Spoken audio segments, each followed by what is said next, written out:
When Cheng Jianliang set up his travel agency, he had to borrow from friends to raise the money the government demanded to register a company.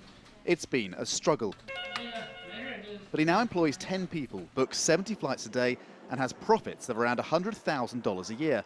His business is part of China's booming economy. Chen likes recent reforms to encourage small business innovation. The government has just scrapped the capital requirements that made starting his business so difficult. But Chen still feels he's disadvantaged compared to state-backed rivals and wants more reform to come out of the upcoming meeting of Communist Party bosses.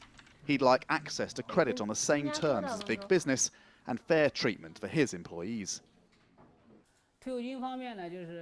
Pensions are the big problem. Employees for private companies don't get government pension when they retire, unlike employees of state-owned companies who get lifetime pensions. But Chen has a priority he thinks would make an even bigger difference to his workers' lives, cleaning up their city's air.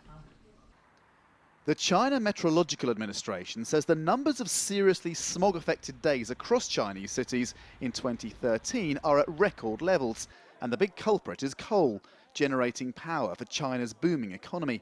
For China's political system to stay stable, keeping GDP growth high while addressing people's environmental concerns will be key, and a theme of this weekend's meeting. The system is an accountable authoritarian system, so you'll have a whole host of reforms in place that are aimed at dealing with popular discontent in various different arenas, but none of those reforms will come anywhere close to dealing with the issue of the party's control of power. The plenary will be closely watched because in China, it's at big party meetings that things change rather than at elections. The 376 members of the Communist Party's Central Committee will meet for 4 days at this military-run hotel from Saturday. President Xi Jingping has said he wants this year's plenary meeting to be the most significant since 1978, the one that kick-started reforms that led directly to China's phenomenal economic rise. The party, though, has to tread carefully, keep the economy powering while addressing its environmental consequences to head off any demands for any big political change. Andrew Thomas, Al Jazeera, Beijing.